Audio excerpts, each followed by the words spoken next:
Olá, ouvintes, tudo bem com vocês? Sejam bem-vindos a mais um episódio do NegroCast.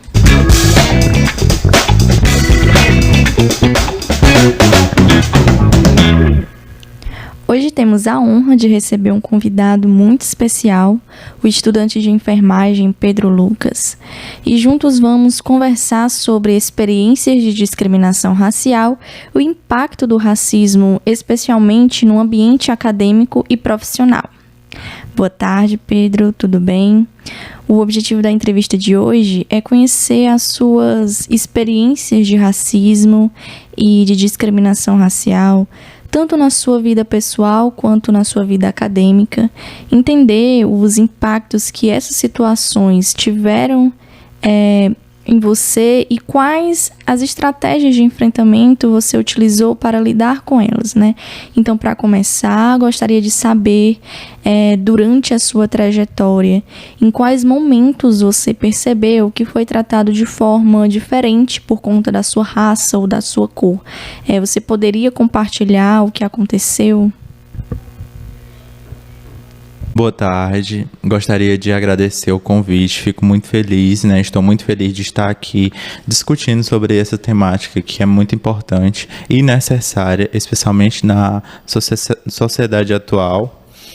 Em relação à sua pergunta sobre a minha trajetória pessoal e acadêmica, a minha trajetória pessoal ela é marcada muito pelo racismo, muito pela discriminação racial. Especialmente porque sou um jovem negro, minha família toda é preta, pretos retintos, então tem muito essa questão de brincadeirinhas na infância em relação à cor, apelidos, né, que na época as pessoas consideravam normais, cômicos, como chamar de macaco, tição, e que mesmo na época, mesmo eu criança, adolescente, isso me deixava mal, porque era algo que eu considerava muito pejorativo. Porém, eu via que as pessoas tentavam normalizar isso de toda forma, a todo custo, mas eu sempre fui muito contra isso. E isso fez com que eu me tornasse bem mais... isso fez com que dificultasse minha interação com outras pessoas, porque eu não queria ter novos amigos e ter que receber ou então ouvir esse tipo de brincadeirinha. Então eu sempre fui muito sozinho mesmo, sem muitos amigos, por conta disso. E algumas brincadeirinhas, algumas piadas que eu ouvia na infância, uma me marcou muito, que foi um período em que a minha família pintou a casa de preto, né? Então, houve muitas brincadeirinhas em relação ao fato de quando estávamos na janela ninguém iria nos conseguir ver. Então, são comentários como esses que aconteceu na infância e que realmente me marcou de uma forma que eu não consegui esquecer. Na adolescência, foi muito mais agressivo, né, os comentários. Então eu tive muita dificuldade em aceitar minhas características, né, a questão do nariz mais largo, dos lábios mais carnudos, eram coisas que eu tive muita dificuldade em aceitar. Foi um processo muito árduo e alguns episódios, né, de, por exemplo, o baque policial, que é aquela vistoria que eles fazem quando eles suspeita de alguma pessoa. Então já tive muitos episódios em que fui revistado pela polícia e que causou muito constrangimento por ser em locais públicos onde tinha muita gente e nesses momentos a gente realmente não consegue falar nada, né? Não consegue fazer nada, que sempre causa muito nervosismo, causa muita ansiedade. Eu lembro que na adolescência eu passei um mês sem sair de casa por conta de uma situação como essa e que me causou muita ansiedade. E aí eu fiquei realmente um mês sem sair de casa, e é algo que, se a gente analisar, afeta muito o desenvolvimento do adolescente, porque faz com que ele deixe de fazer algo, deixe de sair com os amigos, deixe de interagir, deixe de sair com a família por conta de uma situação que poderia muito bem ser evitada e que só aconteceu mesmo por conta desse preconceito que vem mesmo que vem mesmo de um processo histórico, que está enraizado e que é algo que muitas vezes as pessoas fazem sem pensar, reproduzem sem perceber que estão sendo racistas, que estão sendo preconceituosas. Situações também como ser confundido como garçom acontece com muita frequência. E uma situação em específica, uma amiga minha revidou, né, falou com a pessoa, perguntou se eu estava vestido com a farda do ambiente, porque realmente foi uma comparação muito preconceituosa mesmo, assim, porque eu realmente estava em um ambiente onde estava todo mundo bem vestido e que todas as pessoas, todos os funcionários, eles vestiam um uniforme. E eu estava com uma roupa totalmente diferente da cor do uniforme, então estava na mesa e a pessoa... Na hora que eu levantei para ir no banheiro, a pessoa me parar por pensar que eu estava trabalhando é algo realmente que... na hora eu levei como humor, né? Mas minha amiga realmente não levou e ela até conversou comigo sobre isso, sobre essa situação e que isso já aconteceu com o irmão dela, por isso que ela se sensibilizou. São situações como essa que acabam nos afetando, que acaba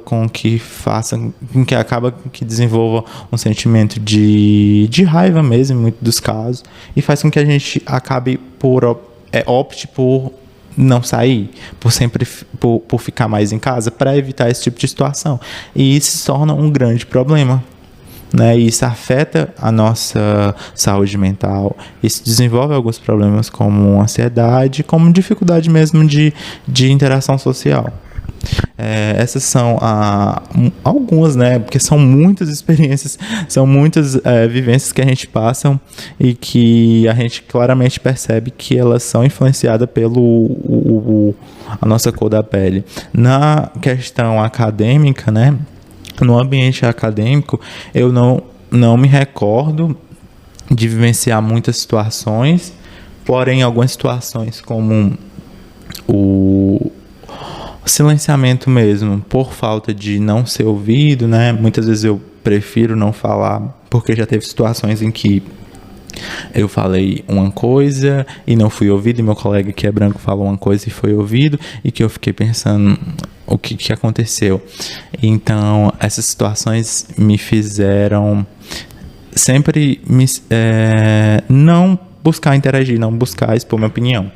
E no ambiente universitário, o que você tem que fazer é expor sua opinião, é trabalhar sua opinião, é buscar o seu desenvolvimento pessoal, profissional, e às vezes situações como essa faz com que atrapalhe esse processo e faz com que ele seja bem mais lento. Realmente, Pedro, essas situações são muito delicadas e dolorosas. Em 2020, o Tribunal de Justiça do Distrito Federal e dos territórios destacou que o racismo no Brasil ele é um problema histórico, né, e social, presente não apenas no preconceito de cor, mas também nas relações hierárquicas, né, de gênero e economias. Esse racismo, ele sobreviveu, né, desde o período colonial até os dias de hoje e afeta profundamente a sociedade como um todo. E para entender a ligação, né, entre o racismo e a saúde mental, é importante a gente lembrar que essa relação ela é marcada por gerações de sofrimento, né, desde os escravizados até os seus descendentes, e a desigualdade social ela tem cor, né, e muitas das vítimas de preconceito racial enfrentam diariamente discriminações nas ruas, nas escolas, locais de trabalho e em suas relações sociais, né? E essas vivências, elas deixam marcas profundas no campo psicoemocional, e por isso a psicologia ela tem se dedicado bastante na atenção à redução de danos para as suas vítimas, né, para essas vítimas sociais. E o aumento desse número de pessoas buscando acolhimento, né, e tratamento psicológico reflete a realidade dessa violência, né? Entre as consequências mais comuns, né, são os transtornos mentais, né, a ansiedade, a baixa autoestima, fobias, né, o estresse, a depressão, complexos de inferioridade, e por aí vai. E nos casos de mulheres negras, né, a situação ela é ainda mais desafiadora, digamos assim, porque elas enfrentam tanto o racismo, né, quanto o machismo.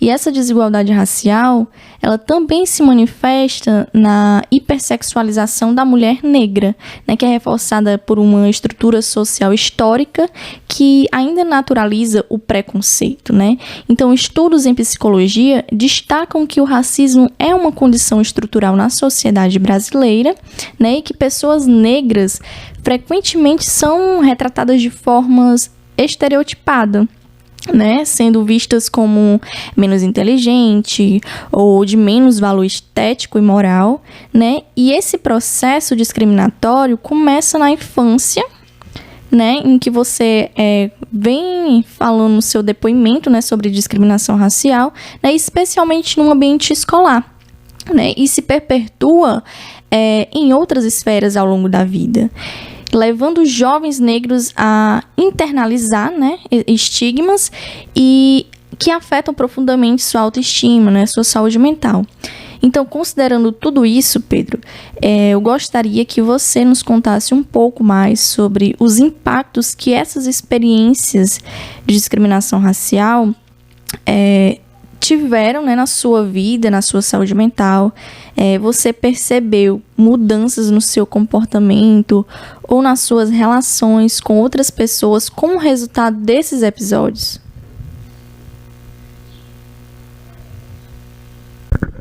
São situações bem desagradáveis, tanto que quando eu recebi o convite de estar aqui para participar desse momento, eu até conversei com alguns amigos meus, né, amigos pessoais, sobre isso.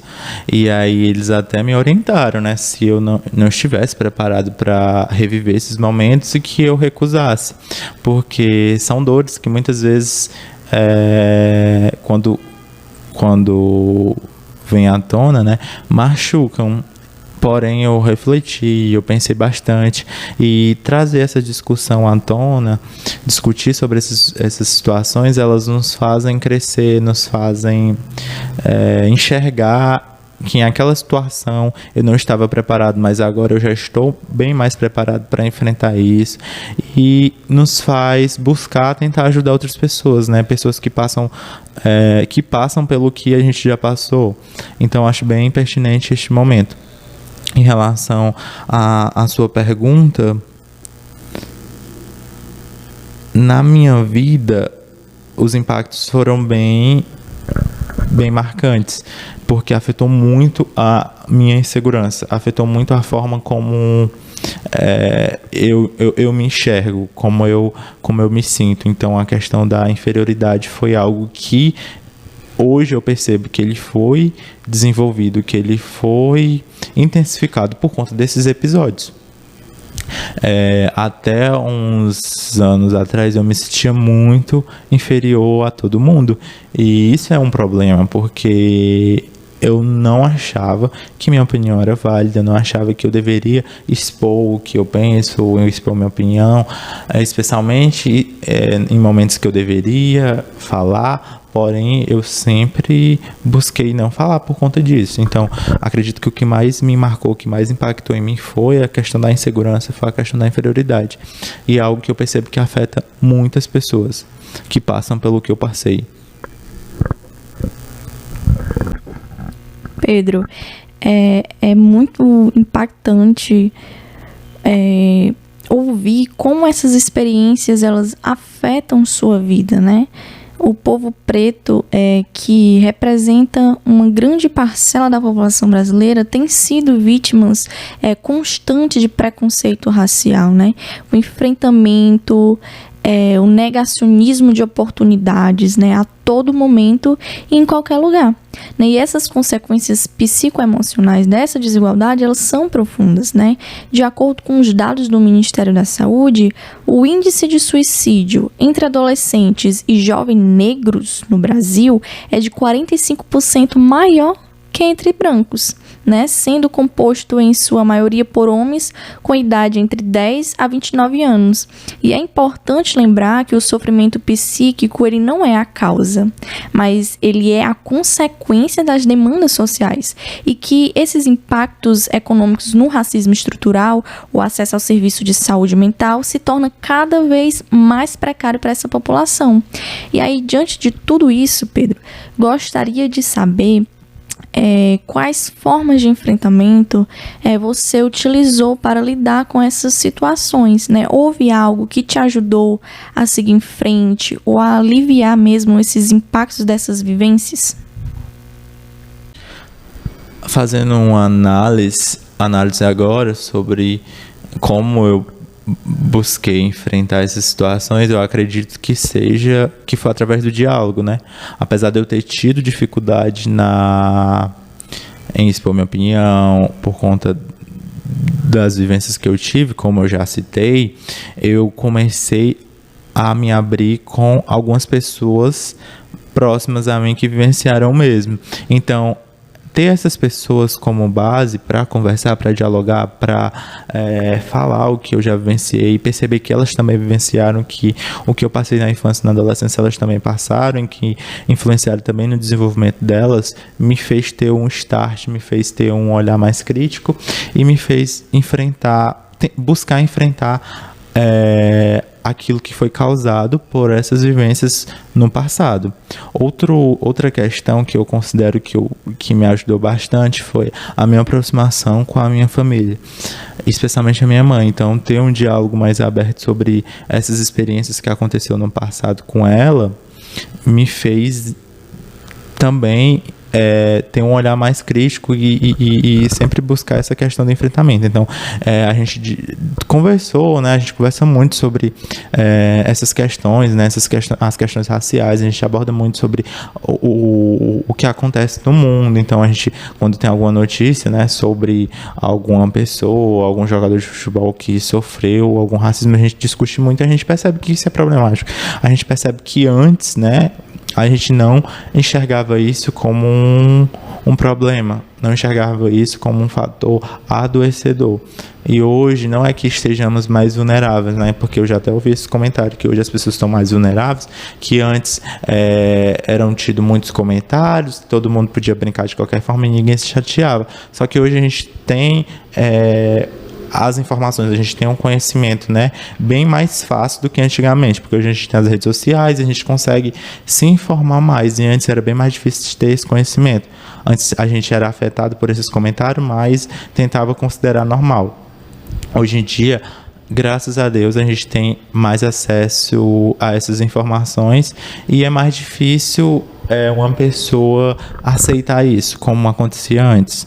Então, a forma que eu busquei para enfrentar, para buscar solucionar esses problemas que ficaram em mim, foi essa questão de diálogo com pessoas próximas que vivenciaram o racismo assim como eu, e também um diálogo mais com a minha família, né, com a minha mãe, um diálogo mais aberto sobre essas situações.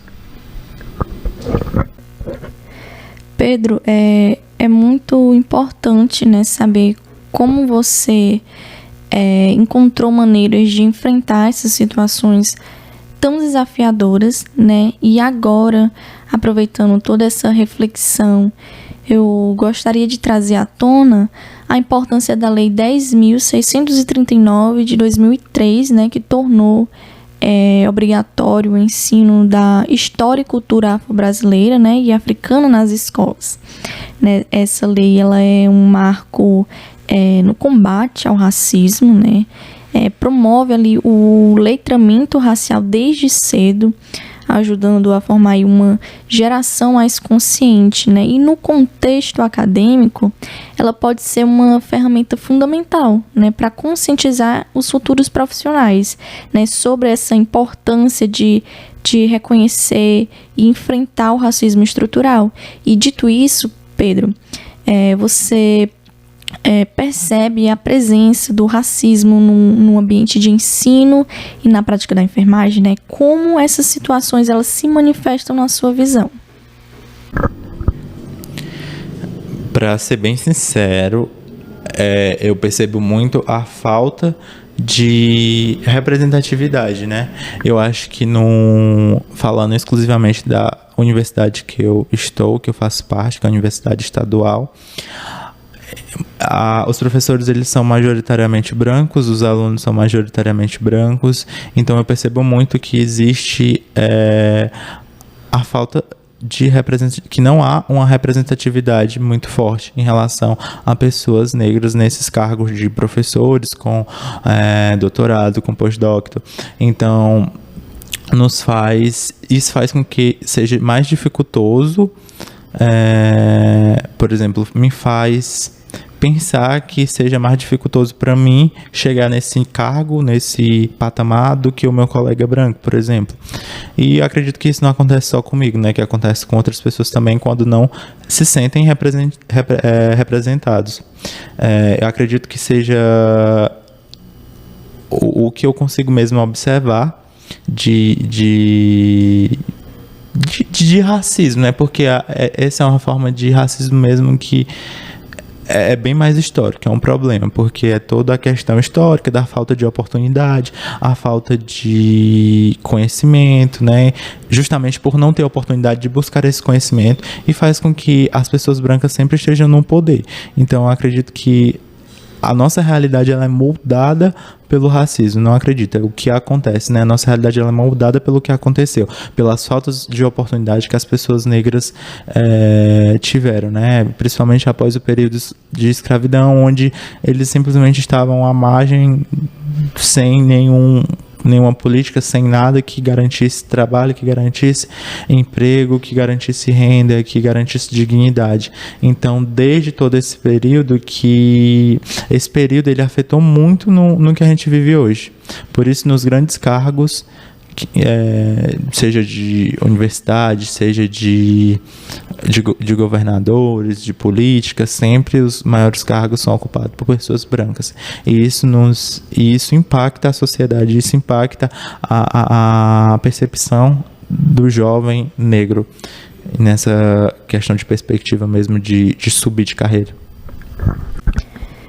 Diante, né, dessa sua fala, eu cito agora, né, Moreira e Silva, 2024, que eles falam em um editorial, né, sobre o Dia Nacional da Consciência Negra e a reflexão sobre o racismo estrutural na enfermagem brasileira, né? E para estar falando sobre o racismo estrutural na enfermagem, tem que buscar refletir, né, sobre os desafios e avanços para poder ampliar essa representatividade negra no mercado de trabalho, né? Esse tema é essencial, né, que nos ajuda a entender como o racismo ele afeta diferentes esferas da sociedade, né, incluindo a saúde, né, e o campo da enfermagem, por exemplo, né, o racismo estrutural ele ainda é uma realidade que precisa ser enfrentada, né? Nas últimas décadas, políticas afirmativas, né, como as cotas, têm sido essenciais para poder democratizar o acesso ao ensino superior. Isso foi uma vitória muito importante, né, para corrigir a desigualdade histórica, né? E hoje vemos mais estudantes negros nos cursos de enfermagem, por exemplo, né, nos cursos superiores. Mas será que esse avanço ele se traduz em uma igualdade no mercado de trabalho? Né? Infelizmente, os dados mostram que não, né? Por exemplo, pesquisas que indicam que, embora mais da metade da força do trabalho de enfermagem sejam composta por pessoas negras, elas são concentradas no nível técnico, né? Já no ensino superior e em cargos de liderança, a maioria ainda é ocupada por pessoas brancas. Isso nos leva a refletir sobre o racismo institucional, né, e suas consequências. E diante disso, Pedro, quais os principais desafios que você enfrenta como estudante de enfermagem negro? Consegue se sentir representado na área? Bom, eu não considero que eu tive tantas barreiras, tantos desafios durante esse período da graduação de enfermagem, né? Porém, posso contar para você algumas situações que eu já passei, em que estava com meus colegas brancos, do paciente não me enxergar, por exemplo, como profissional. Estava eu e uma colega atendendo, né? E aí acontece de chegar a paciente e ele sempre se direcionar a ela, chamar de doutora. E são situações que acontecem que para algumas pessoas podem ser consideradas mesmo banais, mas que a gente consegue perceber. Que isso ela é moldado, que essas atitudes são moldadas pelo preconceito, né, que está enraizado, que está estruturado, né, o racismo estrutural. Então, além dessas situações, algumas questões também, algumas situações de que alguns pacientes não se sentem confortáveis por não achar que nós não detemos do conhecimento e sempre considerar que a pessoa branca ela é mais capacitada do que a pessoa negra. É bastante triste, né, a nossa realidade, e são atitudes mesmo assim bem mais, não são tão diretas, são mais não são tão diretos, são mais superficiais, que a gente consegue notar no dia a dia. Entendi, Pedro. Um estudo recente em Minas Gerais mostrou que apenas 2,3% dos enfermeiros eles se identificam como pretas, né, enquanto 78,4% são brancos. Né, esses números revelam como as desigualdades raciais elas continuam presentes, né, mesmo após políticas afirmativas. E isso tem um impacto enorme na visibilidade e no prestígio dos profissionais negros, né? Então, eu acredito que é preciso levar essas discussões para as universidades, né, para os conselhos profissionais e para todos os espaços que possam promover mudanças, né? E eu queria saber de você, nessa perspectiva como estudante de enfermagem negro, você percebe ou identifica algum apoio, alguma política institucional para combater o racismo nas universidades, né? O que acredita que pode ser melhorado? Falando da minha universidade, eu percebo que há projetos voltados para as questões raciais, que há pessoas que estão constantemente lutando pelos direitos das pessoas negras. Porém, eu acho que pode melhorar. Eu acho que esse assunto ele pode ser discutido em mais locais e especialmente por pessoas brancas. Porque foi até algo que eu refleti nos últimos movimentos que eu fui na universidade sobre essa questão. Só as pessoas negras comparecem. Porque, realmente, se a gente for parar para pensar e refletir, não é algo que vá influenciar na vida da pessoa branca, né? Porque ela não passa por essas situações, ela não é vítima, ela é muitas das vezes quem comete essas falas, mas é muito importante que esse assunto ele seja difundido tanto para pessoas negras quanto para pessoas brancas, para que elas possam repensar suas atitudes, repensar suas falas e realmente ter uma criticidade maior quando for falar algo, né? Porque às vezes a gente fala algo tão batido e que não percebe que isso pode ser nocivo para quem está ouvindo. Felizmente, há esses projetos na minha instituição. Eu percebo que em outras instituições, por exemplo, não há tanto esse incentivo, não há tanto esse diálogo, mas eu acho que eu tenho certeza que seria muito importante que houvesse em todas as universidades, porque esse período de desenvolvimento profissional, desenvolvimento pessoal, nos faz, trabalhando nesses assuntos, nos faz pessoas melhores, nos faz profissionais melhores, né, e mais diferentes. Então, eu acredito que o que poderia ser melhorado é que poderia ser aumentado, né, que poderia ser ampliado mais projetos sobre essas questões, que deveria ser discutido mais, mas que sim, existem já projetos de apoio à saúde, né, da pessoa negra, aos direitos das pessoas negras, e realmente percebo isso na minha universidade.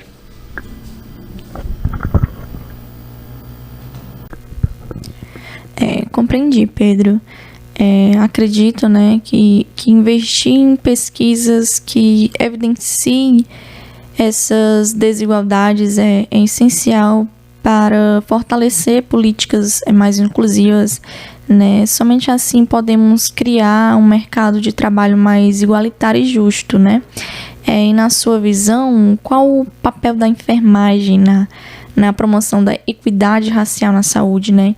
E que ações poderiam ser implementadas no atendimento para combater o racismo? Como a enfermagem ela está muito à frente, né? Está sempre conectada com a sociedade, eu acho que todo mundo deveria ter esses conhecimentos em mente, todo mundo deveria entender e estudar sobre esses assuntos para tentar passar isso de uma forma mais simples, para tentar ser mais empático nas consultas, para tentar buscar e perceber quando as pessoas perceberem quando as pessoas são vítimas desse preconceito, né? Trabalhar isso mesmo na universidade. A minha orientadora, Eliane Nazaré, ela traz muito isso para os seus alunos, para os alunos do seu grupo de estudo, e ela traz muito essas temáticas, principalmente por ela ser uma mulher preta. Ela tem muito as vivências delas e ela faz com que a gente discuta e traz muito isso para a questão da saúde mental, que é a área que ela atua. Então, eu acho muito pertinente, muito importante. E eu acredito que esse assunto seria favorecido se mais professores se sensibilizassem e trouxessem mais assuntos, né, para desenvolver futuros profissionais capazes e com conhecimento sobre essa questão, sobre essa temática. Pedro, essa conversa, né, foi extremamente rica, importante. E para encerrarmos, eu gostaria de aproveitar esse momento para pedir que você compartilhe alguma mensagem de apoio, de empatia com outros jovens que talvez tenham enfrentado ou que possam vir enfrentar situações semelhantes às que você compartilhou, né? Que palavras você gostaria de deixar para eles?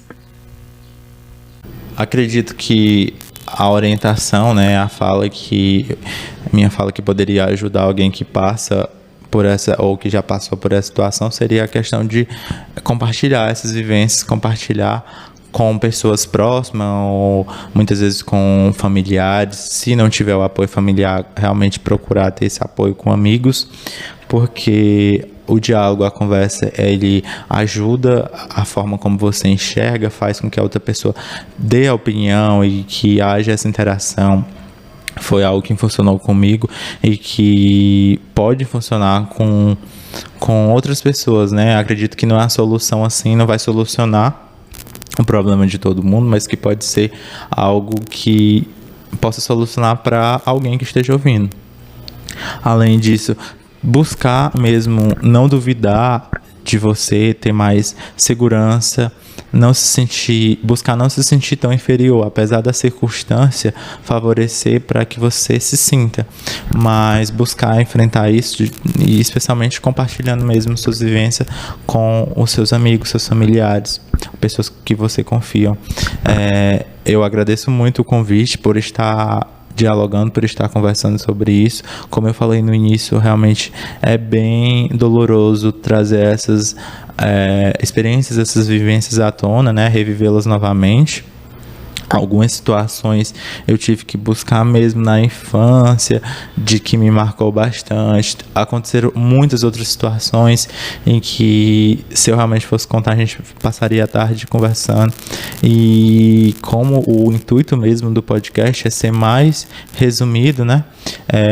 Eu trouxe as principais experiências, as principais vivências que eu tive e os principais impactos que essas vivências tiveram no meu desenvolvimento e como foi que eu busquei enfrentar. E eu fico muito feliz pelo convite e espero realmente que esse projeto ele só cresça, só se amplie e que mais pessoas possam vir para contar, porque eu acredito que existem muitas pessoas, especialmente, né, na nossa universidade, para tratar desse assunto, né? Muitas pessoas que conseguem trazer isso de uma forma bem simples e que com certeza vão ajudar também outras pessoas. Nós do NegroCast que agradecemos você, Pedro, por dividir suas experiências e reflexões tão profundas conosco, né? As suas palavras certamente irão inspirar e e fortalecer muito dos nossos ouvintes, né? Foi uma honra tê-lo aqui hoje. E a vocês, queridos ouvintes, agradecemos imensamente por estarem conosco, né, até o final deste episódio. E lembre-se que juntos podemos transformar realidades e construir um futuro mais justo e inclusivo. Então, até o próximo episódio.